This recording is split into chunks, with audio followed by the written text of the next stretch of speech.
Meanwhile, here at home, builders say what President Trump calls reciprocal tariffs will take a toll on your build, causing construction prices to rise. Fox 13's Lauren Donovan wanted to see if local contractors shared in their angst, so she talked to a contractor that specializes in home renovations.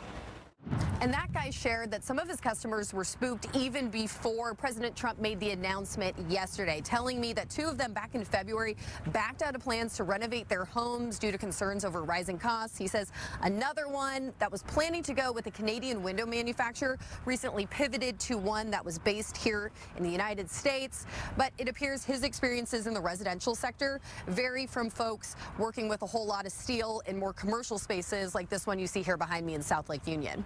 The big thing is we were pushing our clients to say, hey, you got to get us a contract. We got to order this stuff sooner rather than later. We're definitely not going to be able to hold numbers as long as we used to. Kyle Fry has job sites throughout Puget Sound. Mostly what we're doing is we're building industrial facilities, office buildings. The owner of Northway Construction says since tariffs were announced, his bidding process with subcontractors and suppliers has seriously sped up. What once took a month to sign? They're giving us 2 weeks now because they're worried about pricing increases, and they don't want to get caught with their pants down too. Kyle tells me he's got a forklift, but no crystal ball.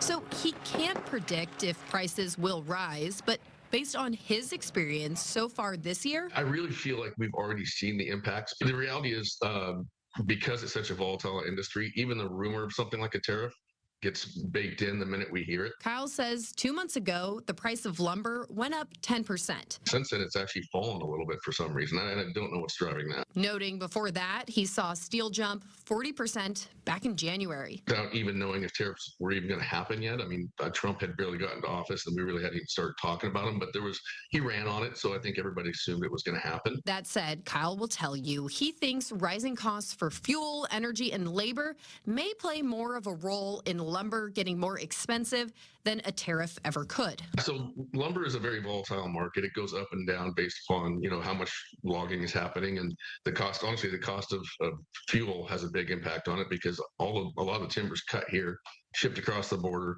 and then milled, and then it comes back. So almost all of our lumber comes through Canada in one way or another. The National Association of Home Builders reports that 7% of all goods used in residential construction are from foreign countries like Canada. So the question is, have lumber, have steel, have gypsum that's used in drywall, have those gone up in price since the president's announcement yesterday? What I can tell you is it's still too early to tell. Because the Fed's commodity index is still a month out, we may not actually know the impacts of this until May.